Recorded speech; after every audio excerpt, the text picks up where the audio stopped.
The Colossal Tussle Podcast, episode number 30, and it's a rumbling Road Wild. It is I, KJ Hog Johnson, alongside just John. Vicious and Delicious. How's it going, my friend? I'm good, man. How are you? How's everything? I'm back. I'm giddy. You're giddy. Yes. I like it. I've recovered from food poisoning. And like the 1,000 snowstorms that we've been getting in Toronto. Thousands of snowstorms, all sorts of shit going on. That caused a rather lengthy hiatus for you boys. We turned 1 year old during our absence. We didn't even celebrate. Not a tweet to be had. We're celebrating now. That's all that matters, now. With a little Road Wild. Yeah, we're back. We're back with a vengeance. Happy to be back. We've reassessed. We've reevaluated, and we're happy to be back here. Colossal Tussle tandem. Yep. Yes. And a lot has happened. A lot has happened since we've been gone. Apparently, yeah. We've been gone for a little bit, so a lot of shit's been going down in the wrestling world. Absolutely.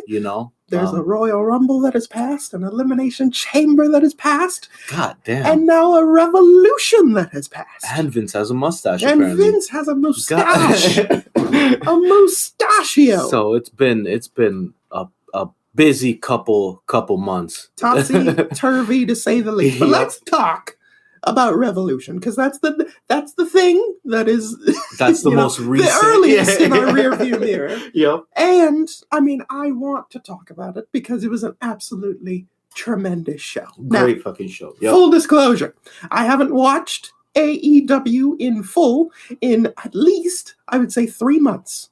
Okay. I have only caught the highlights. So this was like your first. This was my first time getting back into it. Getting back and sitting down and watching a pay-per-view. Okay. Well, you picked a good one to fucking come back into. I picked a fantastic. Yeah, you picked a really, really good one. A great one, yes. What did you think of the show? I loved it, except for the first 2 matches that I thought were decent. I missed it on the live show. I missed the first 2 matches, but I went back and watched them. Yes. And I clearly didn't miss much. It wasn't that crazy. The whole Ricky Starks and Chris Jericho feud, which has been good at times, but I feel like it's just gone on for too long.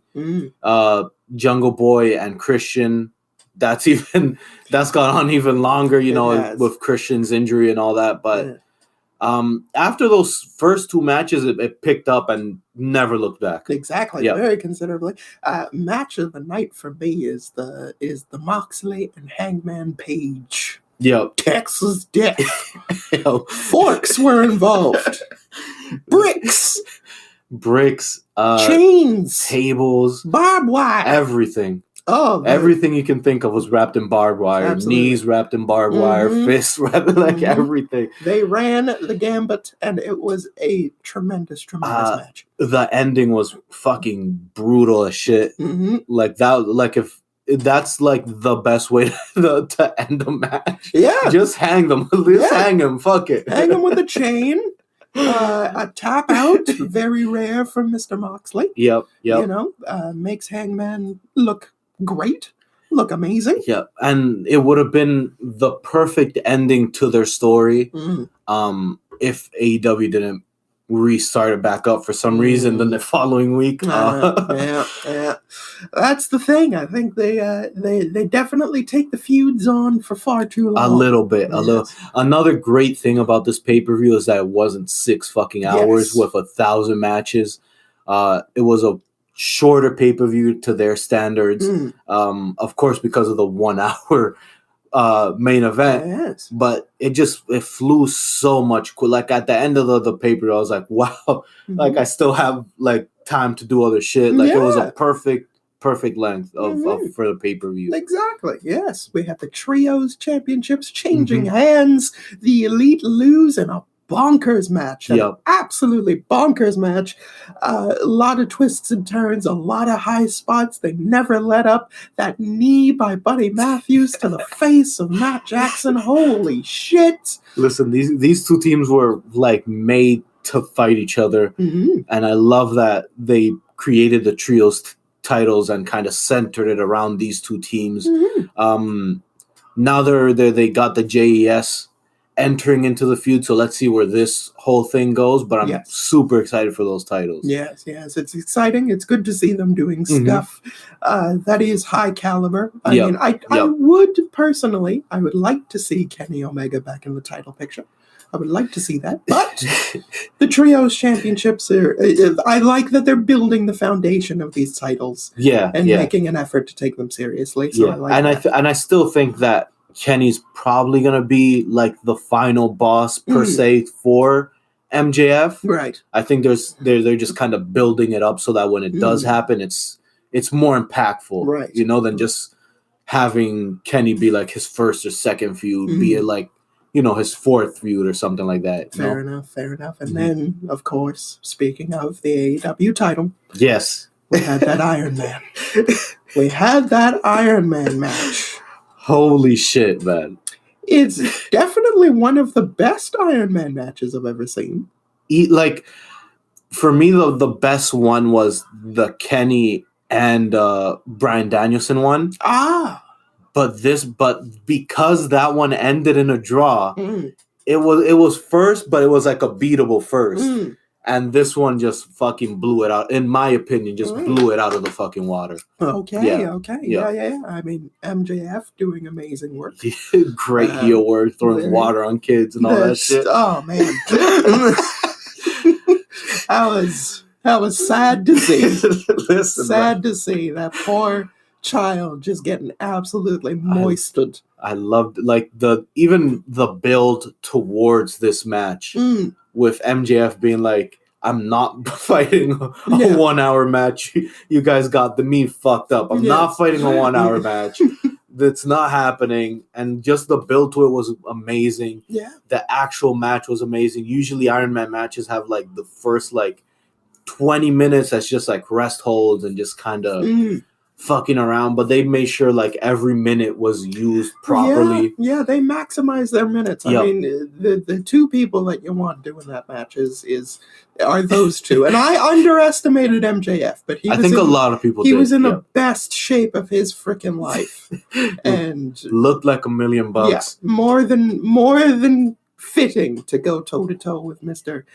Danielson there, who is the best wrestler in the world. I think that is very easy and comfortable to say. He is the best wrestler in the world, and probably has been the best wrestler for a while, in the world for a long time, and we're just not acknowledging that enough. And then I also like the ending with them being like, because at first I was getting ready, because we were texting each other throughout the event. I was getting ready to send you a text being like, this is some bullshit. How is every Iron Man match going to end in a draw? But I like that they came back and were like, no, sudden death. Yeah. And then instead of it being like a quick, like roll up or something like that, they actually did another, what was 7 it, like 7 minute? Holy shit. It was another 7 minutes. It was a 67-minute affair. So they did that another 7 minutes, and then the whole twist at the end with him beating Danielson with the lapel lock. Yes. Yeah, beating him with the lapel lock. I liked the way that they used the falls as well. Yep. That low blow moment and getting 2 falls off of that while giving away one. It was really, really well done. Yep. I can't say enough good things about those two gentlemen and what they did. Even the post on Dynamite where it was just a couple of promos between the two, and it's Daniel saying, like, I was putting wrestling before my kids, and I'm like, oh. When the heel's right. Yeah, so that's why I had to tap out, and I'm like, oh, that's beautiful. I'm telling you, everything, it was from the build-up to the match to the post interviews, everything was done to perfection. Yes. Now I think their next event is the MJF celebration. He's celebrating his win. Right. So hopefully there we see what's next for him, because I honestly don't know. I don't know either. What the fuck is next? Because I don't know who's considered the number one contender right now. Exactly. I don't know. I have not gone to the website, and none of them. I don't think they've updated that website in a while. No scores. That would have been nice. That would be nice. I would like that. And with Mox and Hangman apparently still feuding. Yeah. Jericho is now in the trios picture. Danielson's gone. CM Punk's is suspended. Yes. So I don't know who. Unless they bring CM Punk, I don't see who could challenge for his title right now. Yes. Yeah. I mean, unless somebody is going to be doing 2 feuds at once, which could be interesting. I would maybe like to see Hangman doing 2 feuds at once. Listen, as long as they don't do what they did with Hangman, that they just put him in a bunch of random ass feuds. Yeah. As long as I don't see like MJF versus fucking Brian Cage or some shit like that. Yeah. We should be good. Ricky Starks could be maybe coming back. Could be. I mean, he's got the promo skills. Yeah. He might not be there in terms of ready for another title shot because he had that little one with MJF last year, but he's got the promo skills to make me believe. I think this is the sweet spot for AEW at the moment. I think they need to stay here with a lot of focus on homegrown talent, a lot of focus on more of the sports aspects, and not being sports entertainment too much and trying to do that. Yeah. Because they're not going to out sports entertain the WWE on the road to WrestleMania, no less. With all their legends coming back and all that, stay in that sweet spot with the sports. They're sports-based pro wrestling. Yeah, I don't think there's anybody better because I think they've got the roster of just talented wrestlers. A lot of guys in that locker room. Yeah. A lot of guys in that locker room. Be that as there wasn't a bad match on the card. Not really. I mean, you could say the women's match didn't get time because we didn't talk about it at all. Even though it was smack dab in the middle. And Ruby Soho did a double cross. But you know what it is with that women's match is that even though Ruby Soho did the turn was so we've been predicting this turn for a while. Yeah. So the fact that it happened, it was like they did it in a creative way that I was still like, okay, that was like they got me for a second. Yes. But I don't know, like the women's division just I don't know what it is. It's just not like they have the talent there. Like Jamie Hayter can go, Toni Storm can go. Sheeta, Nyla Rose, like they have the talent there. Yeah. They just won't let them just fucking go out there and do their thing. It has to be like this convoluted, like, no, now Hayter has Britt and Tony has Saraya and fucking Ruby, she's in the middle, and now it's just so much shit going on. I'm just like, just give them enough time and just let them go. I think what I'd like to see is a tournament. I think I'd even like to see a couple of tournaments for both titles. I forgot about that. Yeah, because it's still on Jade. Yeah, I forgot about that. Yeah, there's still Jade, so that's a whole other title. Yeah, but I think I would like to see that. I think I would like to have them devote Rampage, perhaps, for these 2 tournaments, or do it across both, because you have the Dynamite. Dynamite's on TNT? TNT, yeah. So there you go. All right. That'll be for the World's Women's title. And then the TBS, title has the Rampage tournament. I think that would be great for them. Because again, they have the talent. Like again, there's a couple of girls that are a bit too green. Yeah. But they've got a lot of ladies. They've got a lot of ladies that can do business. Yeah. And they all leave the WWE ship because, they can't get a spot there. Now they're coming over here. Yeah. And it's like, we don't have any time for you whatsoever. At least with the WWE, they were like, hey, our women are still a focal point. We just don't have anything for them. Yeah. It's just, we've got time for 4.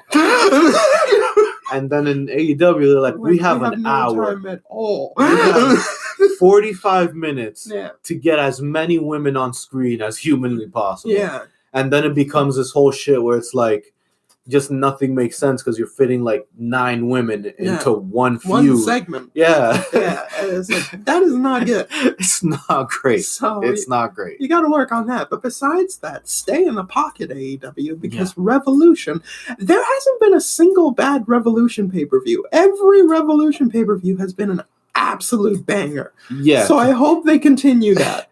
Because I feel like with the other pay-per-views, they kind of experiment a little. With Revolution, I feel like they keep it like they know it. That's your wrestling show. Yeah. They keep it wrestling. The other ones are like, hey, look at this ladder match. Look at this. Look at Revolution is more like, nah, this is our show. Yeah. This is our show to show off our wrestling. We have a show to put on. Exactly. We have to recover from the year. Yeah, and then on the other hand, Road to WrestleMania. Yes. How have you been liking the Road to WrestleMania? Are you excited for WrestleMania? I am excited for WrestleMania. I think they've got all the ingredients of a good show. Yeah. All the ingredients. Yeah. I'm liking the bloodline, of course. Mm-hmm. You know. It's a little bit of a bittersweet that Sami Zayn and Kevin Owens are ultimately going to be in the tag. Yeah. But I do hope that main event's one of the night one. I hope that it does. Yeah, because it's that's the beauty of the 2 night. Like again, I'm still a firm believer that it should be just one pay-per-view. But the benefit of the 2 nights is that 8 hours long, John.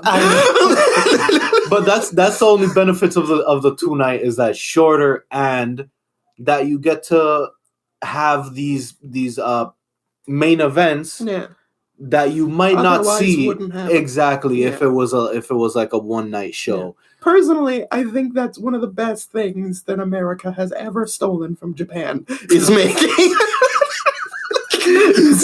the big show 2 nights long. I think that's the best thing that they've ever stolen. Right? Apart from the NWO, that's a close second. Listen, man, I'm ready for WrestleMania. Mm-hmm. We're gonna be watching it. You know, they're coming off of last year WrestleMania. That was a great show. It was very fun. Very fun show. Yeah. Again, well, like you said, it has all the ingredients to be great. Yeah. Are they gonna pull it off? That depends on who's behind the scenes. Yeah, the only real they're saying it's Vince shit in the sandwich right now. The only real turd in the sandwich is Omos and Brock Lesnar. Yes, that is very disappointing. Yes, but right now you're overshadowing it with the tag opportunity. And you have Bobby Bray. Yes, because that's either going to be great or it's going to be a fucking mess. All I want is for it to be a regular match. That's all I want. No, man, it's going to be a purple steel cage inferno match or some shit like that. I hope not. I'm ready to see Cody Rhodes dethrone Roman Reigns. You think it's happening? I think so. I think it's going to keep going. If not, who? It's going to keep going. Yeah, but then who? I don't know. That's a problem for future Triple H to figure out. What irritates me is that it's 2 titles. That's what irritates me. I wish that it was. I wish that they never combined the titles. I don't like the undisputed title thing. I don't like it because they've never done it correctly. No, because the thing too is like now because Roman's so dominant that if you try to like retcon it and be like, oh, he's just gonna defend 1 title. Yeah. Then it's gonna look cheesy as shit. Like, and you're gonna know that one of them is he's gonna lose that one.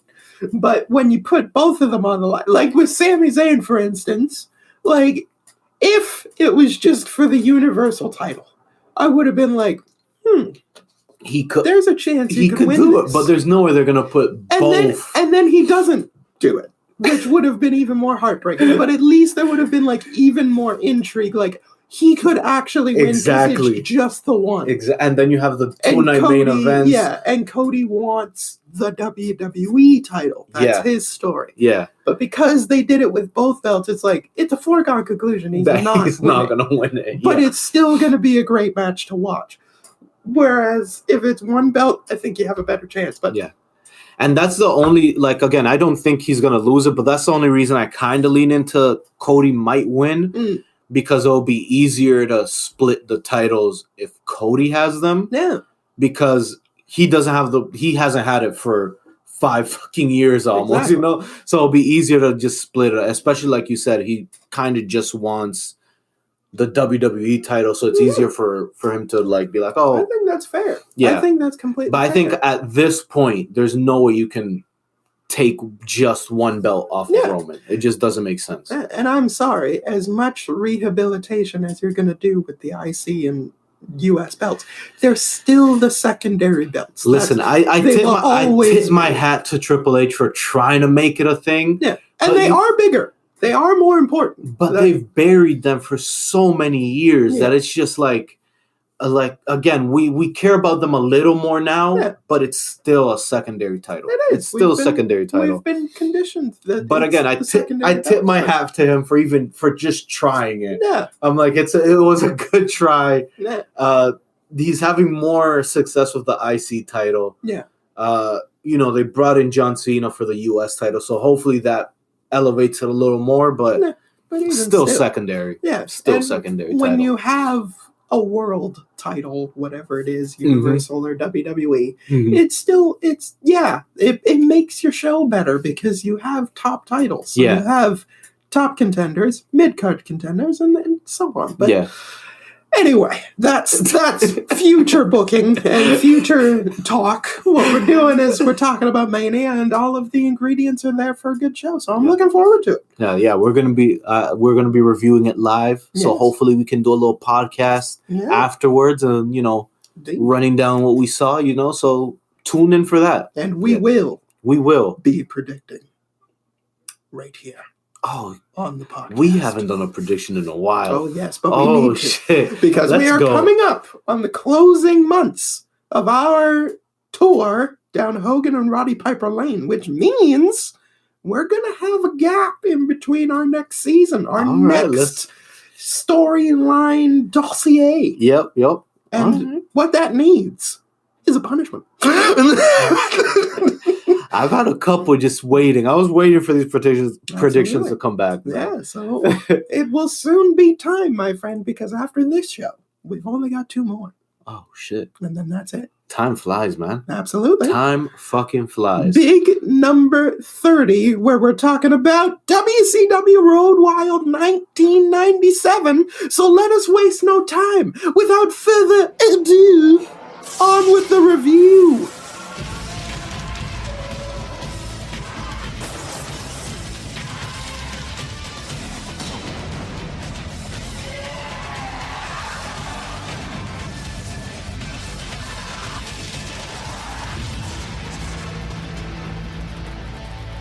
Look me in the eyes, Just John. No. Look me in the eyes and tell me what time it is. Oh, my God. It's been too long. What is it? It's time for the numbers. Oh, yes. It is all about the numbers. Just John. Listen, last time we were here, we were talking about the Go Home edition of Monday Nitro in regards to going home to Road Wild. Yep. All right. So, I mean, to do those numbers is redundant. We did them already. We already know the numbers. We already know the attendance. We already know the ratings. So, do we just go right into the show? Do we just talk about the numbers of Road Wild? Sure. No! Oh. No, we don't. What was happening before? What the fuck? What was happening before that Nitro? What was happening in the lead up, sir? Oh my God. That we didn't talk about, and we must. We must do. So first and foremost, July 21st, Raw, scoring a 4.1. I just want to bring we're this doing up. the choosing. Okay. That's right. Yeah, yes, let's it's fucking time for the war. The Monday Night War. We don't have a name for that segment, though. It's called War. Okay. All right, let's do it. I'm ready. Just John's War. I'm ready. Let's go. All right. This is just a little side note, little caveat. Raw scoring a 4.1 because Nitro was preempted July 21st. But this is a mega main event that I thought would tease your balls a little bit. It is the Hart Foundation's Bret Hart, Owen Hart, and Davey Boy Smith taking on Stone Cold Steve Austin, The Undertaker, and Dude Love. Oh shit! They really took advantage of the WCW thing. They certainly I like did. that. I like that main event. A mega main event. Holy so let's shit. see how they followed up when Nitro was back head to head, July 28th. It's good, sir. And this is your first and only choice. Okay. Yeah. Because the next one is Nitro of the 4th, which we already did. Raw scores a 2.92 rating. The main event, Bret Hart versus The Patriot. Oh my God. That's a massive follow-up. Meanwhile, Monday Nitro. That's how you keep them. Scores a 3.35 in which Randy Savage takes on Rick Steiner. Savage Steiner.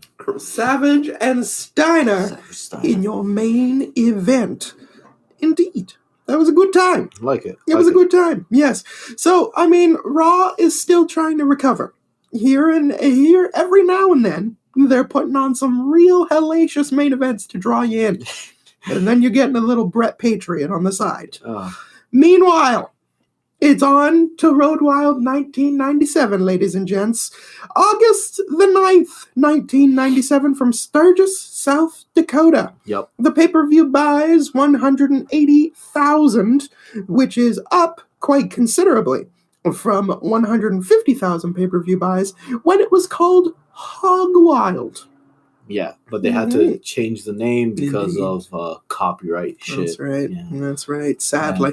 Yeah. The attendance. We were robbed. The attendance is only an approximation, of course. Yeah. At 6,500, which they say is a boost in attendance from last year's 5,000 approximate. Because for those who don't know, this was a free event. You just had to show up. Preferably with your motorcycle. Preferably. But I think there was like some... Or with your breasts. Yes. With either of those things. And yeah, you just got in, so yeah. Yep, so the live gate, $0. 0 smackers. Yeah. They had to rely on merchandise sales and pay-per-view buys in order to just break even on this show. Because we're going to get into it later. Dennis Rodman has a small cameo on this show. Yes, he does. Like, literally 2.5 minutes. If anything.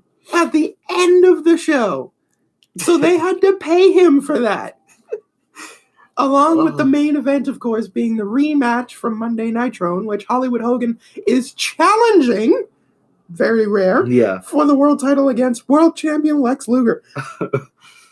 And we all know about Hogan's contracts. So that's a lot of money that they had to fork up with no attendance. Exactly. You know? No attendance figures for money. But be that as it may, when you look at our first match, we got Bobby the Brain Heenan, Tony Schiavone, and Dusty Rhodes on the desk for the first match, Vicious and Delicious. Buff Bagwell and Scott Norton taking on Harlem Heat. And funny thing about this match before you get into the breakdown, Booker T in one of his interviews was saying how back in the days when WCW would do like the whole biker pay-per-views, that him and his brother used to hate those pay-per-views because, as a lot of you might know, bikers, they just don't mix well with Harlem Heat. No. So he used to hate these pay-per-views. So that's just a little funny little well, it might go on to explain how this match is conducted. Because it is completely backward. So first and foremost, when Harlem Heat comes out, Stevie Ray almost eats shit in the sand and dies. He slips quite hard in the gravel as soon as he comes out. Yeah. But as you look out, I mean, you've got the motorcycles, you've got pure greenery in the background. It's an outside venue, bright and sunny. Mm-hmm. Like, this thing looks cool. Yeah, it looks great. This environment looks cool. This environment looks incredible. It's beautiful to look at. So, I mean, I get the point. I get the idea of doing things differently because that was so much WCW shtick, and they were great for that kind of stuff of putting it in a beach or putting it, in North Korea. Yeah, North Korea. Yeah, never forget, peace and love. But yeah, just doing these things that make it aesthetically pleasing on the eyes, where it's like, wow, I'm watching something that's genuinely different. Yeah. And it just adds to the appeal. So I like that. But you're making no money. At the gate, you're making nothing. That's so stupid of you. Especially when you have such big contracts. Exactly. Yeah. Like, but whatever. Buff Bagwell and Booker T to start. Buff Bagwell with hip tosses, clotheslines. He is hot out the gate. Mm-hmm. Norton comes in and gets some shoulders in the corner, but he ends up missing. Booker with a spinning side kick. The Kicks taking control for the Heat, who are getting booed over the NWO. And this is where it was starting to I was starting to notice that the NWO, Vicious and Delicious, were working babyface in this match. While Harlem Heat were firmly in the heel camp. And I was like, what is going on? Because, like, not only is this happening, but, like, Buff Bagwell is the one that's taking heat. Yeah. Buff Bagwell gets slammed by Stevie, is suplexed by Booker T after a lot of work, flying shoulder tackles, things of that nature. Like, Buff Bagwell is getting the shit beat out of him for a solid 5.5 minutes, getting worked over by Harlem Heat, and the fans are cheering for Buff. Like, people are chanting for the NWO. Like, this is weird. What did Michael Cole used to say? We're in Bizarro Land. Yes, and it shows because it was really weird. So finally, Buff Bagwell is able to land a shoulder tackle and is able to make the tag to Scott Norton, who catches Booker with a sidewalk slam. Bagwell is then tagged back in, who is a House of Fire. Stevie is able to hold down the rope that sends Bagwell flying out. Bagwell starts taking even more heat. A scissors kick by Booker T to Buff Bagwell. A brainbuster to Bagwell. And Stevie, after the tag is made, Jackie comes down and the engines start to roll. Yep. 2 requirements. Engines and titties. Engines and titties. That should have been the name of this picture. And we've got loads of it. Bagwell counters a powerbomb into one of his own. Scott Norton lands the shoulder breaker once the hot tag is made, but Jackie getting up onto the apron and starts attacking Scott Norton while the referee is distracted. Booker with the Harlem sidekick in order to pick up the win. Yep.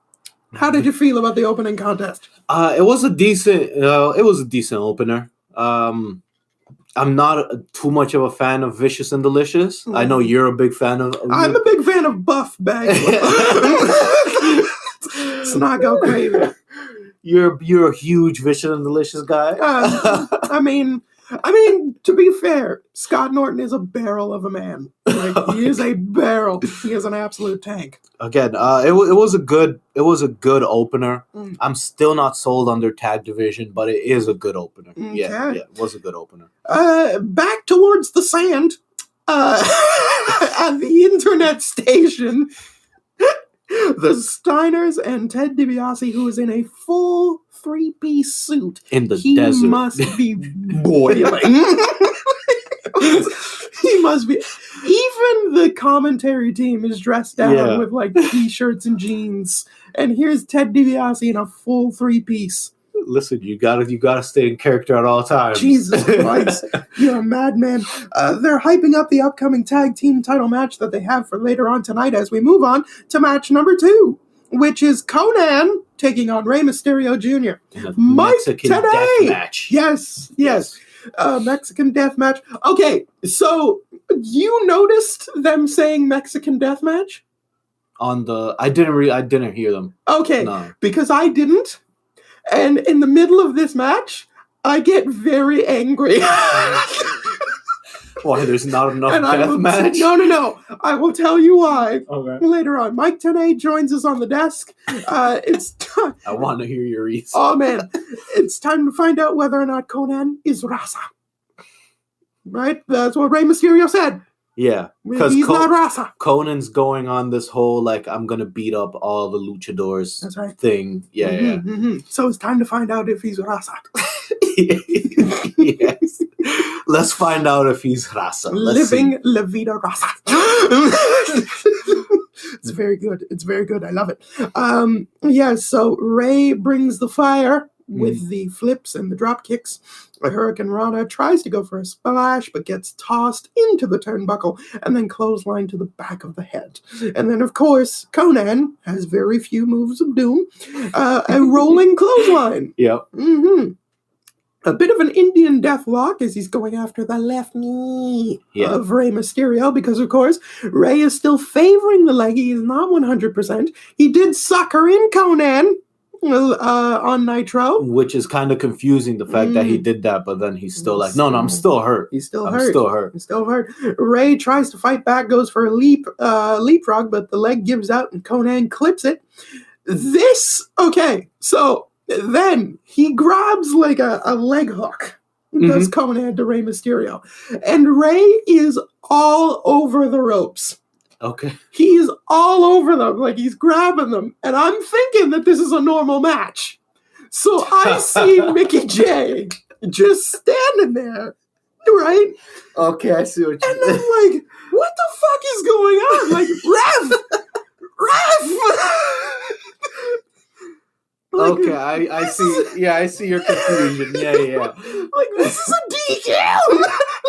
Yeah, I see your confusion. Count Because up to this point, they haven't done anything too extreme. That's right. So I can tell you can kind of like forget that it's a death match. Yeah. Because like Mickey J is there. Rey is all up in the ropes. He's like, "Oh, Rey, come on! What are you doing? What are you saying here? You know, like get away from the ropes! Like, what are you talking about?" I was so angry. A big clothesline by Rey. Little spout of resilience here, but it's another leg submission. Conan then goes for the mask, hits a power bomb, and then continues to go for the mask. He gets the mask off, gets it back on, leg drop, 2 count. This was a pointless spot. But then Rey Mysterio botches a springboard leg drop hard. Yeah. Oh, man. But Rey Mysterio tries to recover, fighting back, but ends up getting a belly-to-belly. Rey heads up to the top after fighting back a little bit, tries for a splash, but gets caught into the cradle DDT. The tequila sunrise, and Rey Mysterio has no choice but to tap out for the win. Conan is Raza. So, first of all, I just want to say congrats to Rey. He just became a Hall of Famer. Yes. Yeah, they announced it on one of the Smacks. So congrats to Rey. This match was dumb, and this match was awful. It was very boring. Yeah. Very boring match. It had its moments where it was like decent, but overall it was kind of a boring match. There was not a lot going on. Conan, again, still only has like 4 moves that he can do from memory. That's it. It's a Mexican death match. I don't think they used weapons at all this whole fucking thing. I don't even think they left the ring that much. Yeah. This whole the most hardcore thing that happened was, again, the submission that he wouldn't break. That's right. And then other than that, it was kind of like it was an all right match, but it wasn't anything that like I'll be like, yeah, you have to go watch this match. It was whatever. It was very little in terms of Mexican, very little in terms of death. But it was indeed a match. It had one of the three things going for it. A lot of fucking rest holds, a lot of that's one of my things with a lot of you like hardcore wrestling fans. A lot of those submission holds, like it's not like tactician, like no, it's just them. It's a rest hold. It's them being lazy. It's really sloppy. Like it's just Conan not knowing what really to do, like because he's not a submission guy. I've seen so many boring fucking matches that people are like defending. They're like, no, they're being strategic, and it's like, no. There's strategic, and then there's just like not knowing moves. Like this was a nothing match. I feel like it could have been way better, but we got what we got. We got what we got. A real low point at Road Wild. We are at the top for Mean by God Gene, who continues his gimmick of not getting in the fucking ring. That's right. He's hyping up the hotline, first and foremost. And then he shows off the tattoo that is absolutely not a new tattoo, but he pretends that it is. He's like, I don't remember how I got this. I don't remember where I was.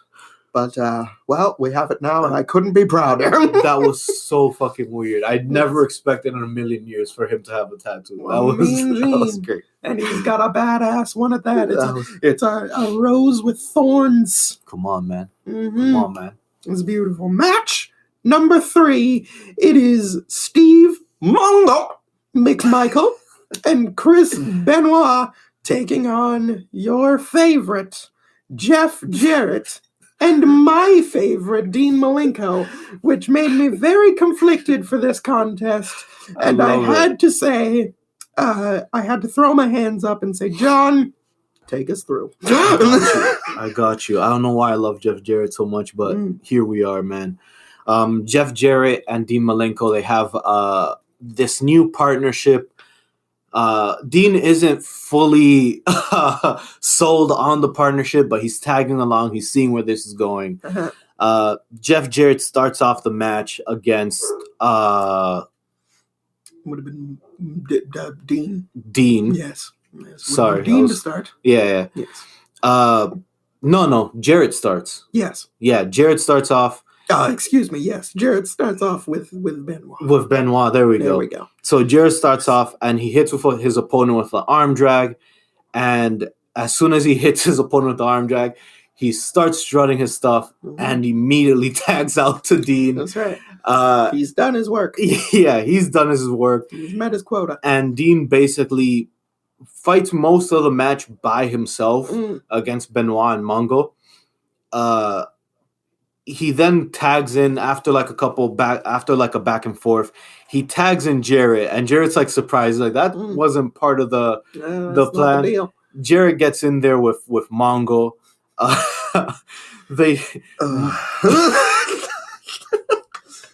Jarrett gets in there with Mongo.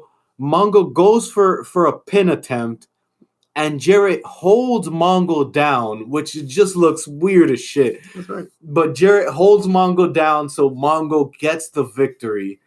And it's an elimination. It's an elimination tag match. So Jarrett's eliminated, and he's like, see, I'm smart. Yeah. I'm not going to get hit anymore. That's right. But then Dean's in the middle of the ring like, bitch, I'm still here. And of course, Benoit and Mongo just beat the shit out of Dean because it's a 2-on-1 match now. Right. Benoit hits the diving headbutt. Mongo gets the pin on Malenko, and Mongo and Benoit win 1, 2, 3. As Mongo gets the pin on Malenko, continuing his amazing run of pay-per-view matches. Dean Malenko is so much better than this. As soon as I saw him get pinned by Mongo, I'm like, oh, KJ's gonna love this. Oh, he's so much better than this. This is not right. So basically, back-to-back nothing matches. As we go into match number 4 for the Cruiserweight title between Alex Wright and Chris Jericho. The Lionheart. Christoph Jericho. And as we move into that match, we figure out that Alex Wright's dance moves are incredible. And I will hear no more about it. It's just a weird visual of a tall German dude dancing to techno music in the middle of the desert around bikers. It's just a weird visual. I know he has dance moves. It's just not the right place. It's just not the right place. Some would say it's the perfect place. Oh. Some would say it is the perfect place. All right? Because where else are you going to get the heat? Oh, right? My God. So it is for the Cruiserweight Championship. Classic wrestling to begin. Yeah. But Alex is getting outworked a little bit. He gets to the rope break and he talks of the grab of the hair, which is completely incorrect. Another collar and elbow tie-up, pushed back into the corner is Jericho, and Alex delivering a chop. Jericho tries to get it right, but no chance. Until Chris Jericho is on fire with takedowns and chops. Yes, into the headlock with Alex Wright. He's using the hair in order to keep control. And it is at this moment where I say Alex Wright is quite underrated as a performer. He is. Again, I think he's doing very well. I never heard of him until the show that we reviewed a couple episodes ago. I'm not sure if it was 29 or 28. Yeah. But that's the first time I saw Alex Wright because, again, people just don't talk about Alex Wright. I've never heard of him until that moment. I was like, he's not bad. He's really good. Yeah. He's really good. He's good at getting the heat. He's good at performing this match. He's working with Jericho quite well.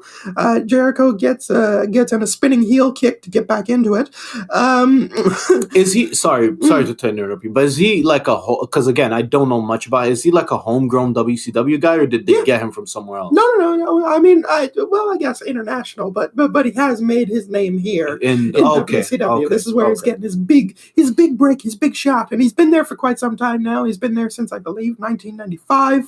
Okay. Maybe even 94 around that time. So he's put some years in the WCW. Okay. Yes. So as Jericho hits the spinning heel kick, Alex Wright rolls to the outside of the ring. And Bobby the Brain Heenan, he's like, yeah, you see that?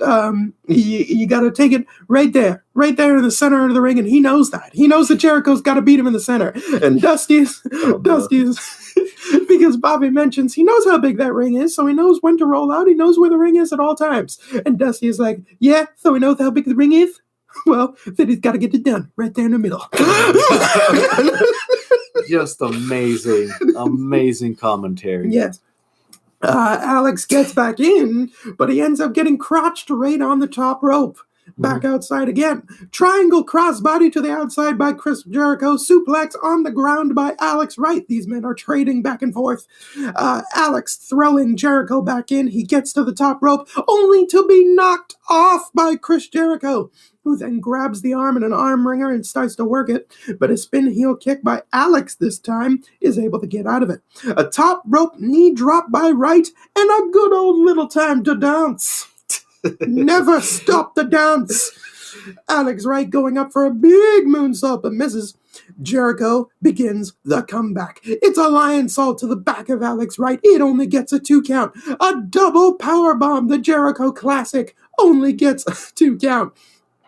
Bobby the Brain Heenan says, my God, he should have went for the pin there. He missed it. Tony Schiavone is like, yeah, he really did miss that pin there. And Bobby is like, yeah, that's what I said. Are you deaf? Are you deaf? Alex then stops Chris Jericho as he goes to the top rope. It is a superplex for a 2 count. But then, after a little bit more back and forth, Alex is able to roll through a pin attempt by Jericho. With a handful of tights, he gets the victory. This was a fantastic Cruiserweight match. Great match. Yeah, great match. The ending was fun. The whole match was fun, especially after the last 2 matches that were kind of like a low spot. Yes. I think this pay-per-view needed this match to kind of get that energy back up. Yeah. Yes. And I also find it really good that this was a different type of cruiserweight match because as we've seen in the past, it's very luchador-based, our cruiserweight division. Yeah. With the likes of Dean, Eddie, Psychosis. Rey Mysterio, Psychosis, Yeah. Ultimo Dragon for a time. So to move into this Chris Jericho, Alex Wright is a very different style, and I really enjoyed it. It was a fresh change of pace. Match number 5, 2 men that cannot fucking stand each other in real life, having to do a match in the blistering heat. Let's see how it goes. Because the thing with this match too is that like the sun hasn't set yet. No, it's at that point where it's like at its hottest. So like the sun's really hitting them. Good Lord, it is Six taking on the Nature Boy McFlair.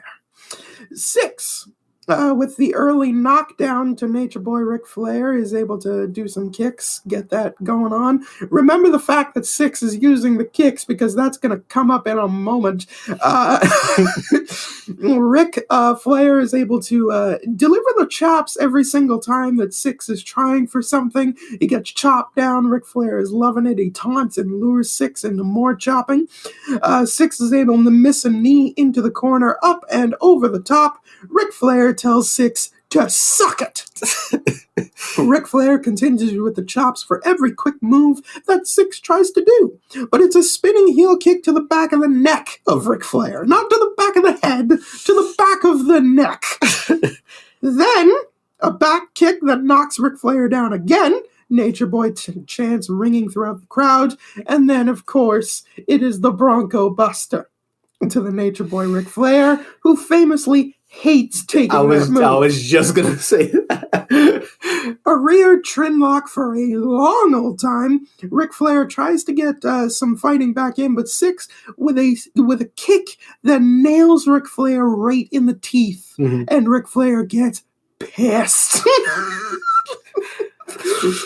Listen, it's hard doing a match with a person you hate because every little thing is gonna set you off. Oh man! And Six is really stiff with them kicks.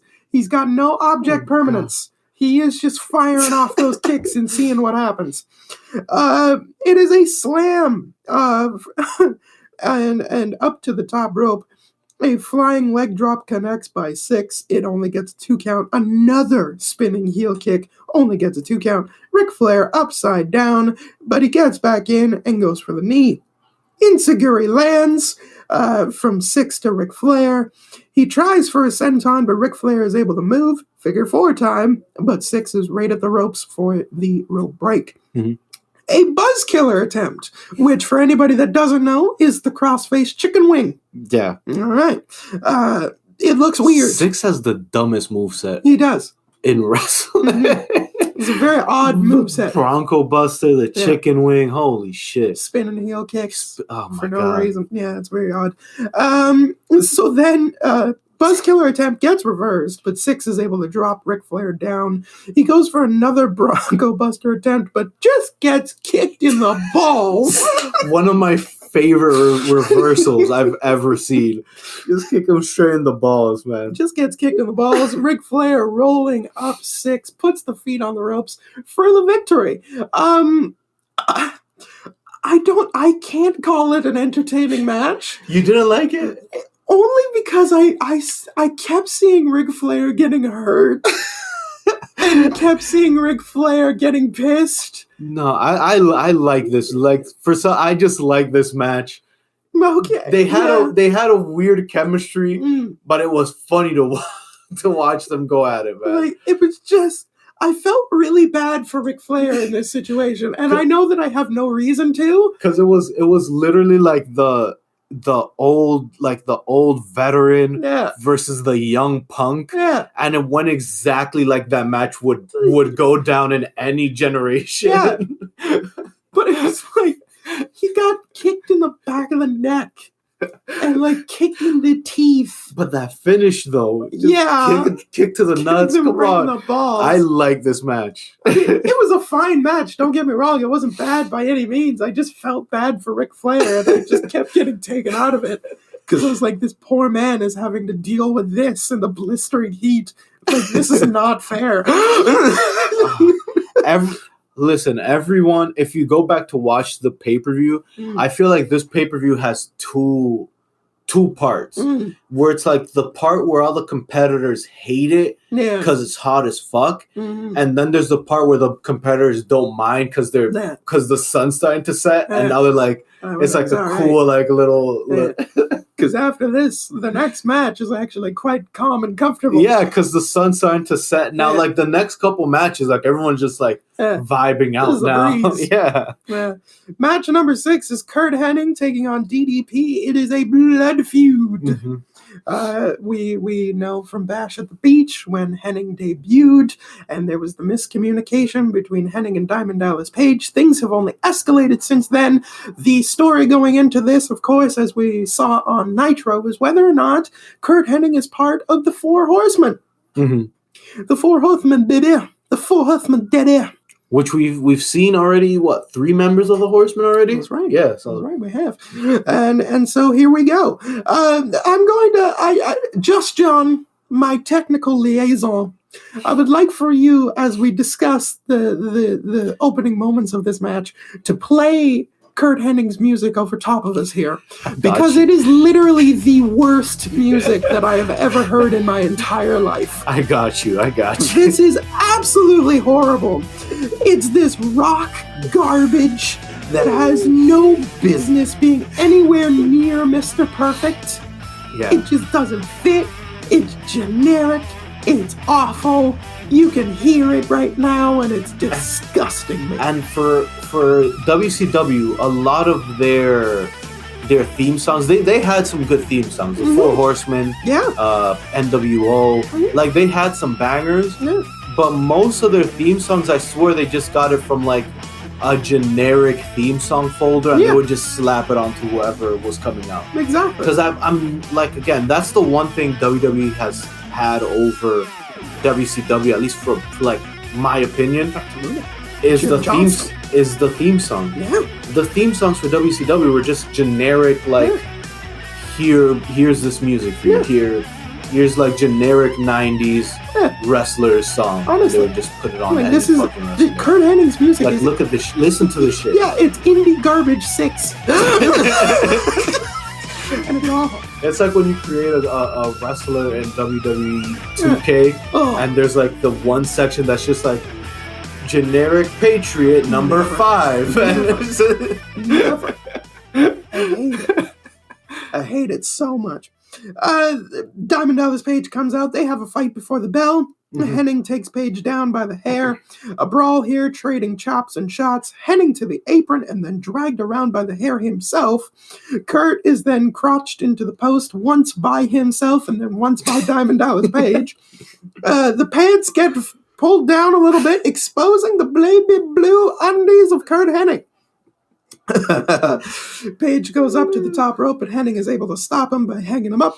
A hanging DDP over the top rope with the towel. Very much like a revolution. Yeah, John Moxley taking a few notes. A knee lift by Curt Hennig. Neck snap, and Curt Hennig goes, "Nobody beats Curt Hennig." It doesn't sound the same. Doesn't sound the same as Nobody Beats Mr. Perfect. It's sad. It's sad when they have to do it copyright style. It's a neck twist between the legs by Curt Hennig. And then he starts attacking the legs of Diamond Dallas Page. Curt Hennig is dissecting the pager. A spinning toe hold. My lord. My God. A spinning toe hold. DDP continues to just kick out. Just kick out as Hennig is trying to take firm control. He's just fighting back, but he's taking a lot of heat until all of a sudden a massive clothesline by Diamond Dallas Page. It gets a 2 count. And then the ref is knocked out. Yeah. Yes. Curt Hennig. Because remember, refs are made out of paper. Absolutely. Curt Hennig takes this time to expose the turnbuckle. DDP is then just smashed into it. No pomp and circumstance, no build up, no nothing. Just takes DDP's head and just smashes it into the exposed steel. And that's it. But there is no ref. There is no ref. So Hennig takes some time. He taunts a little bit, and then he goes for the Hennig Plex. Finally, the ref comes to, but it only gets a 2 count. Damn, even the copyright version of the finisher sounds terrible. It does. The Hennig Plex. The Hennig Plex. Oh, my God. That's it. I mean, it's either that or the Fisherman Suplex. That's fair.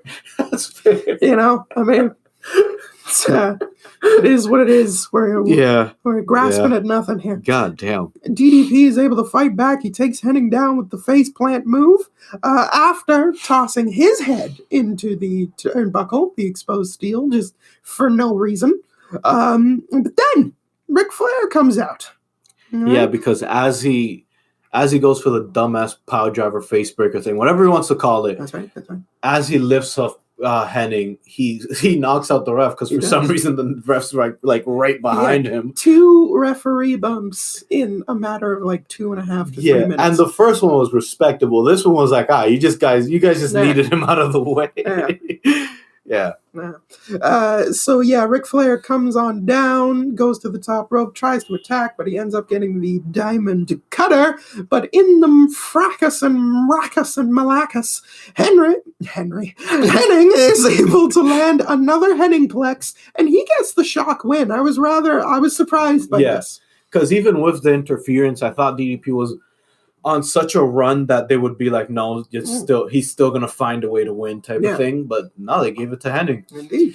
But still though, Hennig's whole run so far has been not great. Not great at all. Even with this win. Yeah. It is not fantastic. But I know that they are building up to the next pay-per-view, which Hennig will be a part of. In the main event, as a matter of fact. But we'll cross that bridge when we get there, not to spoil things too much. As we move on. What was that? It's my scandal. It's my scandalous. God. It's my mischievous laugh, you know? Okay, all right. My little anime girl sound. Jesus Christ. Okay. All right. You love it. You love to hear it. You love to see it. As we move on to match number 7, in which the Macho Madness is gonna murder the bum. He's gonna murder the bum. Murder the bum as he takes on the Giant. Yeah. So, yes, and in the interest of sharing the load. Just gonna get into it. Well, okay. So next, it's Macho Man Randy Savage versus the Giant. Before the match starts, Macho Man is on the outside, and he's not trying to get in there with the Giant. No, and the Giant knows this.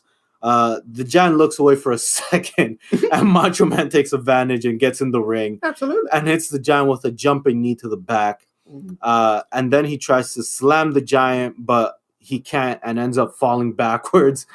The Giant then proceeds to beat the shit out of Macho Man to the point he had to go outside and regroup.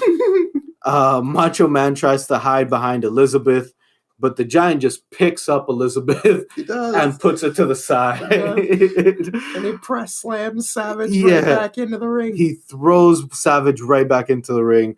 Savage manages to chop the legs of the Giant, and he goes on the hunt, attacking the legs of the Giant. Because of the continued leg attack, Savage is in full control. Yes, but he hits the Giant with a clothesline after clothesline, but the Giant won't go down until Savage hits him with a diving crossbody. He goes for the pin, but the Giant kicks out. Savage goes for another top rope move, but the Giant grabs him midair and hits him with a choke slam for the win. Yeah. And so what did you think of the match? I mean, it was an easy match, which was kind of odd to me that the Giant just kind of won without real effort. Especially since they've been setting this match up for like about a couple weeks now. So I thought it was going to be, even with Macho Man just being in a main event of a pay-per-view, what was it, like 2 events ago? 2 months ago, yeah. So him being in the main event, him having this hot feud with DDP, then having like this build up with the Giant, I thought this was going to be a bit longer and a bit just a better match, but it was kind of, it was kind of like your typical the Giant match where like people can't figure him out. Then they're like, okay, I'm just gonna chop the legs. You chop the legs, blah blah blah. Then he still overpowers you. Yeah, bang bang boom. Yeah, it was a decent like big guy versus little guy match, but nothing special, nothing to. And very surprising to me that Randy Savage is taking on the loss here because, again, like there's unfinished business with the Diamond Dallas Page story. You figure you'd want to keep both of those men clean, or both of those men strong, but instead, both of those men lost here. Yeah, this is one of those, like, again, I don't like DQ finishes in matches, but this is one of those matches where it would have benefited from a DQ finish just because giving the win to either of these men was gonna derail the other one regardless. Yes. But be that as it may, we are moving on to the semi-main event in which features the WCW Tag Team Championships as the Outsiders defend against the men that have been chasing the belts since January. Since we started doing January. That of the Steiner Brothers. Do it. All right, so match 8 is for the tag team titles between the Outsiders and the Steiner Brothers. And it's the co-main event. That's right. And for some reason, I don't know why, but the Outsiders got like their generic entrance, like just their regular entrance. Yeah. And they're the champions, but for the Steiners come out and they had fireworks. Yeah. They come out in fucking what do you call it? In the motorcycles. Yeah, they got the hogs. For a second, I had to like look back and I was like, wait, did they lose? No. Did the titles change? No. What's going on? No. I thought it was like you know how Six stole like the title that one. I'm like, did they steal the titles? Is this what's going on? No, they got like a championship entrance, even though they were the challenger. Right. So I found that really weird, but it did look badass as hell. Yeah. Because the sun was setting and they're like coming out in their Harleys and shit. Yeah. Super dope. Dope. It was great for the Steiners. Yeah. They have all the momentum on their side. They've got the new manager. They're going after the gold. They've got the wins behind them. They have the spectacular entrance. Let's see if they can bring home the gold. Let's run it down. Yes, Nick Patrick is the referee, so we'll see if that comes into play at all. Because they felt mentioned to point that out. Listen, Nick Patrick is the old school version of what's this lady from AEW now? Aubrey. Aubrey. Yes. Where whenever she's in a match or whenever Nick Patrick's in a match, you know shenanigans are going to happen. That's right. The Scots start us off. Oh, yeah. We got the toothpick. We got the slaps. We've got the shtick. It's all there. It's all there. Scott Hall with a kick to the gut. It's like a comedian that keeps doing the same joke, not realizing it's kind of getting boring. If it works, it works. Scott Hall kick to the gut and takes the arm. Steiner with the clothesline to Scott Hall, and then a back suplex after that. It's a double underhook suplex, and then all four men are in. The Steiners stand tall with Rick Steiner doing the We're just playing the hits, baby. Right under the hits. Yes, it's a very basic match. Very basic. Ricky Steiner is in and Hall tags into the big guy, Kevin Nash. And, well, we know what's coming here. I wonder what his moveset is like. Corner, and then clothesline, running. Whoa! The Snake Eyes. But it's countered into the back suplex by Rick Steiner. We didn't get the Nash special. It was insane. Scott Steiner knocks Scott Hall off the ringside area, but then runs into a big boot by Kevin Nash once he is tagged in. Clothesline by Scott Hall to Scott Steiner. Nash is tagged back in, and then they are doing the double team work to Scott Steiner.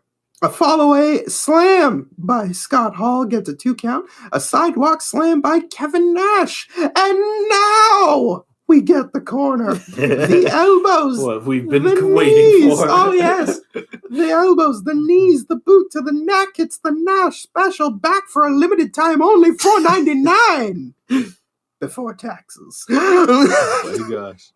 Hall gets in the very boring abdominal stretch. Scott Hall and Kevin Nash, they do the hand thing where they're pulling on the hand for the extra leverage. Mm-hmm. And then all of a sudden, Scott Steiner is able to hip toss out. But he ends up missing the elbow drop. Kevin Nash gets in, elbow to the back. Scott is getting worked over once again for a very long time now. Scott gets put into the outsider's corner. He tries to fight his way out, but he gets trapped once again. Scott Hall has got kind of a camel clutch deal on Scott Steiner, but Scott Steiner is finally able to get an electric chair drop. Kevin Nash gets tagged in, and a clothesline from downtown to Scott Steiner nearly takes him to town. Doesn't even pay. A boot to the corner ends up missing, and Kevin Nash is all the way out. Scott is cut off again, this time by Scott Hall. A second row bulldog by Scott Hall only gets a 2 count. Rick Steiner then gets in and stops the outsider's edge, and then it is a belly to Scott Steiner, and then finally a hot tag to Rick Steiner, who is a house of fire, power slams for everybody, and then a big elbow drop, and then they set up the Steiners' double team maneuver. From the top rope, hits a bulldog, goes for the cover. They have it won, but Kevin Nash, who is on the outside, pulls Nick Patrick out, and that is an immediate DQ win for the Steiner brothers. Yeah, they think they win. They think they won the titles, but the ref tells them that because it's a DQ, titles don't change hands. The titles don't change hands. This was a really basic, like, if you put outsiders versus the Steiners in a generator, it's going to generate this exact same match. Nothing too crazy. It wasn't terrible, but it also wasn't like the greatest thing ever. It was a decent match. Yeah, and they did all of that build up. They have the new manager. They have the special entrance. They have the momentum. DQ finish. DQ finish. Yep. It's like these are one of the things. These are one of the big things that cause the demise. Like, again, if it was earlier in the card, whatever. But you leave it to the co-main event. Yep. You give them all this fucking this whole fireworks show, and then to end like that, at least give them the decency of letting them lose properly, like letting them get pinned at least. Exactly. You know, instead of this DQ bullshit. Exactly. It's nonsense. But now it is time for the main event. Yeah, and it's so awkward. This is these entrances were so awkward, especially for this one, because Hogan coming out with no entourage. No belt, no fancy fireworks, no fancy pyro, just Hogan. It's just Hogan. Like, they look so fucking weird watching We have Michael Buffer in a leather beret. Okay, there's something. There's something. We still got him. There you go. There you go. Buffer with the leather and the white tux. He's looking like a fucking boss. Lex Luger. With all that fucking money they're giving him. He can afford it. Lex Luger comes out. The belt is clean. There's no spray paint whatsoever. Both men standing tall here as we begin the match with a little jaw-jacking. Hollywood Hogan is just talking away the entire match. Big knees to the guts by Hogan and some chops. A knockdown by Lex Luger, though. Hogan is able to keep the arm wringer on once he gets a hold of it. Luger is finally able to reverse and deliver some arm drags that sends Hollywood Hogan running to the outside. Hogan then hammers on Lex Luger. These men are no technical masters. They're not. No, just a bunch of clubby blows. That's it. They're not. This is heavyweight wrestling at its peak. Yes. An elbow drop by Hogan, but is only able to land a 2 count, choking to Lex Luger. He's telling the fans, shut their mouths. Shut them up. Tell them to shut them up. 10 shots to the buckle for Hulk Hogan. Outside brawl into the steps by Hogan, and then a cable choke, of course. Back in, Hogan is able to maintain control. Get up, Lex Luger. Get up, Lex Luger. He's such a dad. And then an easy backbreaker. Hogan just picking up Lex Luger, just bam, bam, done. Backbreaker. 2 count, though. For some reason, a test of strength now. Why did you say it like that? Because we're halfway through this match.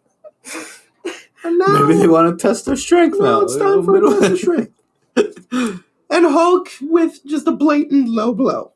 Mm-hmm. A double chop to the throat.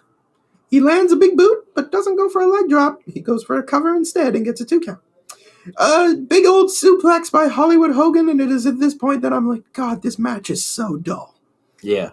This match is so dull. This is not a WCW Nitro match. Yeah. This is far removed. This is a dull match. Lex Luger starts to get himself up. He starts to hype up a little bit. Clothesline down. Lex fires up. Delivers the forearm shot to the top of the head. A roll-up out of nowhere by Hogan as he hides in the corner and suckers Luger in. But that only gets a 2 count. Goes for a leg drop, but it misses. NWO coming out. Send in the clowns. But Luger dispatches all of them. Kevin Nash gets in. He gets disposed of. And then Sting comes out. Yeah.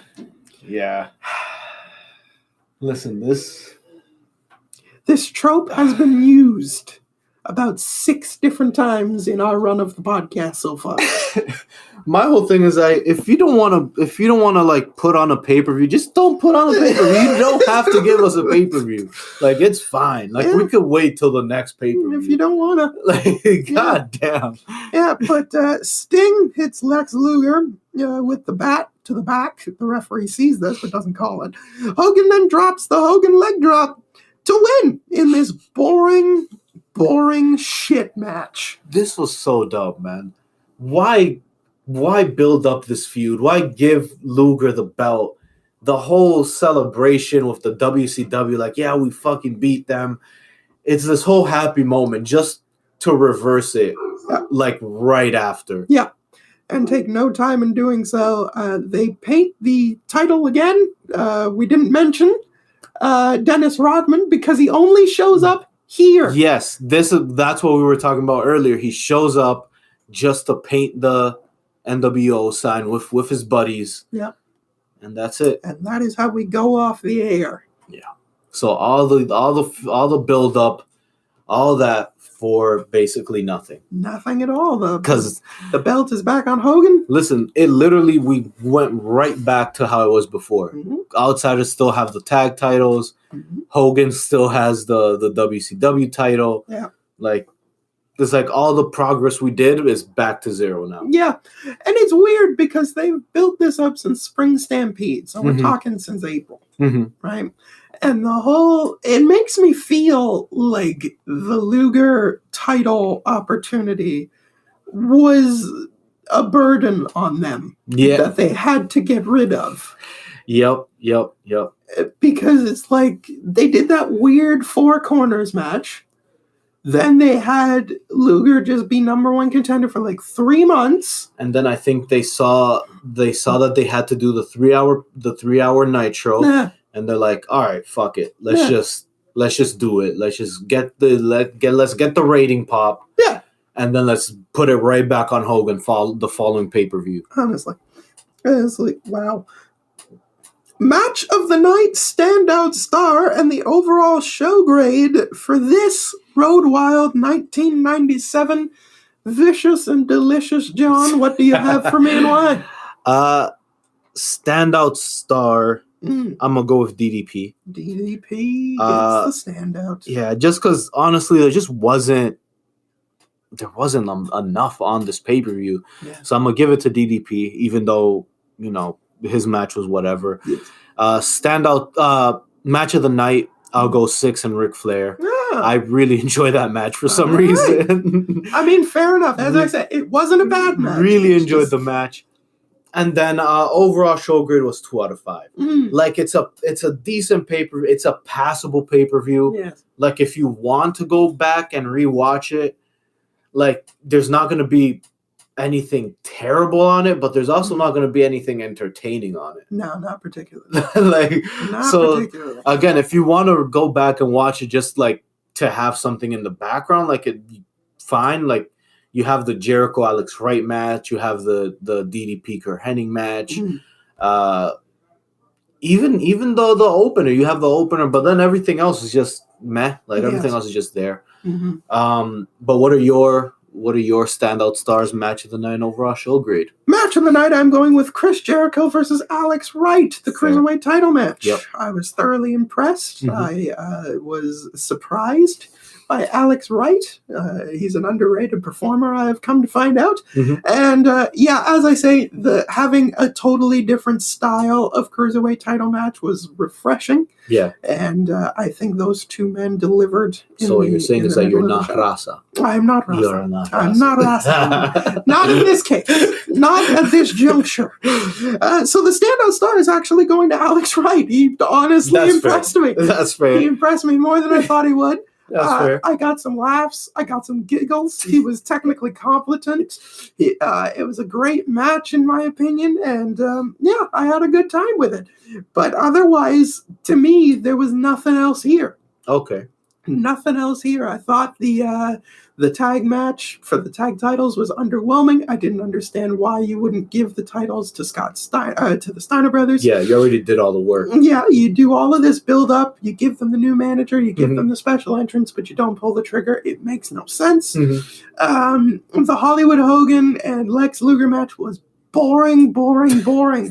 It was so boring. Which is weird because this is their second match. Yeah. Like they've done it before. They just had to do it again. The first one was really, like, it was entertaining. That's what I'm saying. It's like you guys prove you guys can do this already. So, but for whatever reason, it wasn't here. And there's just not much else. There's nothing really to write home about. There's no real shining positives that I can give. Even Macho Man and the Giant, they underwhelmed. Ric Flair, I felt bad for. Macho Man and the Giant was really disappointing. Yeah. Even the tag match with the Four Horsemen and Jarrett, that was like, again, you knew it was going to be some bullshit because it's Jarrett. Like, he's never in just a regular match. But it still was like adding on to like everything else in the pay-per-view. Exactly. Yeah. So overall, my shut grade is going to be a 2 out of 5. That is all that I'm able to give it. That is all that my heart is willing to give it. But there you have it. That was Road Wild 1997. We move on to the Fall Brawl. Yeah. The War Games. It's coming to an end. Yes. It's coming to an end. The main event of that one is the Four Horsemen taking on members of the NWO in the War Games cage match in the home of the Four Horsemen, Charlotte, North Carolina. Yeah, I've seen this match a bunch of times, so it's going to be cool to go rewatch it one more time. Yeah. Maybe even a little heartbreaking. We'll see, because until then, thank you so much for joining us for this, the 30th episode of the Colossal Tussle podcast. We fucking did it, buddy. 30 episodes. 30 episodes, over a year old. We're doing it. We're coming to the end of the Hollywood Hogan Roddy Piper storyline. Where is Roddy Piper? We don't know.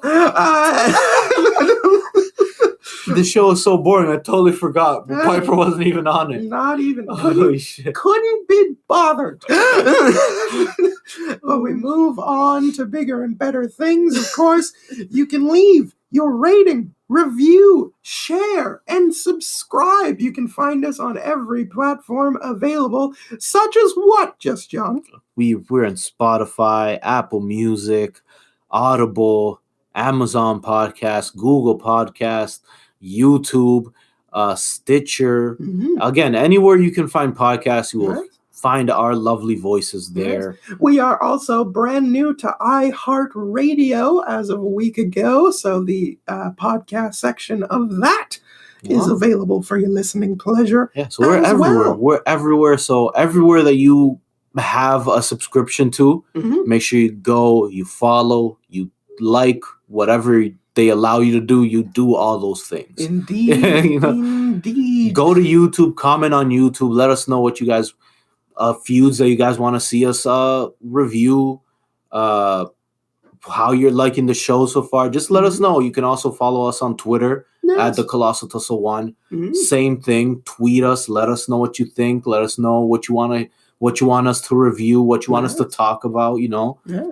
Feedback is always appreciated. And also, if you wish to sponsor the podcast, any and anything, you can always send us an email to the Colossal Tussle Pod at gmail.com. That is the Colossal Tussle Pod at gmail.com. And that goes for a lot of indie promotions. I know WrestleMania season's coming along. A lot of indie shows are going to be happening. So hit us up at the email there. That's right. Let us know what your promotion has going on, and you might get a shout out at the beginning of the shows. Indeed, because of course there's Canadian independent wrestling aplenty. Yep. Pro Wrestling Ontario, which we've happily promoted in the past. Yep. Barrie Wrestling, which we've happily promoted. Smash Wrestling, which is the mecca of Canadian independent wrestling. Yep. We will be going to the GCW event next Sunday. Yep. Right here in Toronto, Ontario. So that will always be fun. And join us next week as we take a look at the Fall Brawl 1997. But until then, for Just John, I am KJ Johnson, and we are out.